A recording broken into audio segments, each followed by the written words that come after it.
Ngazi ting. Tamuka mamkasi. Ubebiko. Ubaba. This time. Angwazi ubaba ungandibvunzira unda baba munechikadzi. Kubva nezuro kusvika zvipasi 12 makarare.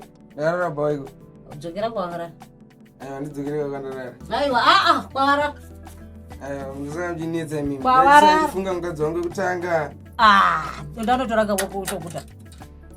Azviite. Ndanotora ngawi wekutanga wacho. Ndichamufunga mukadzi. Ndanotora kudhara wacho. Komurope, manyire tete. Asimbe. Aikaso. Koti peuka pekugara. Pekugara. Ngani.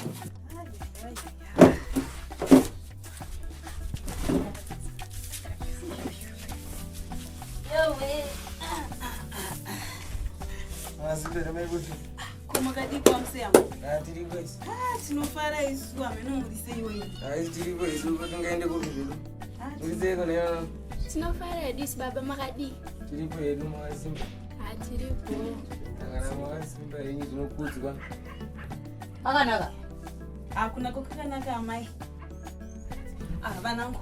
Pano paya dari mozoende penyu. Ende munotambana natino vekuko ndichakushedza yanditi. Manyai. Anoti chera pani. Right. Ndisingatambise nguva yenyu mese. Inini nyaya yandafambira ndeyekuti baba ndauya nevana ndofunga maunoti vakuru. Saka ndandichifunga kuti diteta mwana wechitatu. Saka ndandiri kuti musikana uyu koyo akaita mwana yakaita musikana zvinogona kundibatsira. Kana kuti auya ari matwins mukomana nemusikana ndizvo ndandichifunga. Saka ndide hangu kuti zvitike kure zvinobva zvaita kunge taita chifambi. Ngatingoitire ipo pano ndoenda zvangu ndane mwana wangu mudundu tozozviona next time. Panapa. Ipo pano. Panapa. Ipo pano. Panapa. Pano makutongopaona sepenyuka but pano kuba pasi penyu. Pano kumba pangu pemuchatu.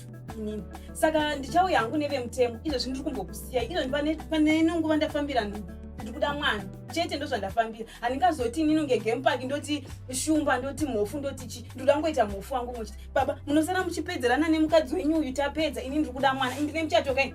Pandadira mwana tofana kutoita mwana. Handeitona. Anapa. Chera pano.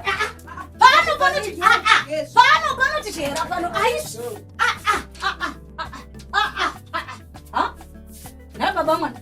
Baba ndepishe. Mira ya. Aiwa. Imi vachera. Baba mwana. Kurola itezve. Aiwa baba mwana. Sei muruna wetite tatafambira ndienzi.